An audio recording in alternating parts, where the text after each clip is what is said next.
Natural pregnancy అని చాలామంది పిల్లలు లేక బాధపడే కపుల్స్ది క్వశ్చన్ అనమాట.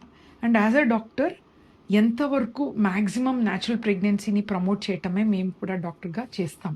సో ఈరోజు ఈ పేషెంట్కి చూడండి, మంచి ఎగ్, మంచి ఎండోమెట్రియం ఉన్నప్పుడు మనం ట్రిగర్ ఇస్తే సక్సెస్ ఛాన్స్ బెటర్ ఉంటుంది. So ovulation, induction, follicular study చూపిస్తాను.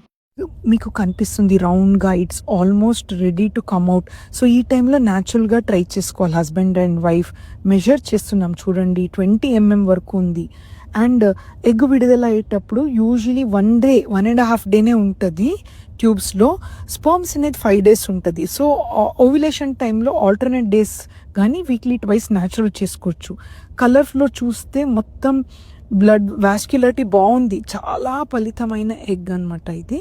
తర్వాత గర్భాశయం, ఎందుకంటే బేబీ ఇక్కడే ఇంప్లాంట్ అవుతుంది. ఆ లైనింగ్ చూసుకోవాలి, 3 లైన్ ఎంత బాగా కనిపిస్తుంది. మెజర్ కూడా 7.5 వరకు ఉంది. చాలా కరెక్ట్ ఓవ్యులేషన్ టైంలో. ఐడియలీ 7 కింద ఎక్కువ ఉండొచ్చు. బ్లడ్ ఫ్లో చూస్తే వాస్క్యులారిటీ డాప్లర్ అని చెప్తాం. ఆల్మోస్ట్ మంచిగా ఎండోమెట్రియం ఫ్లో కూడా బాగుంది. So this is right time. Trigger ఇప్పుడు ఇవ్వాలి, ఎగ్ బయటకు వస్తుంది. Husband and wife natural try చేసుకోమనాలి.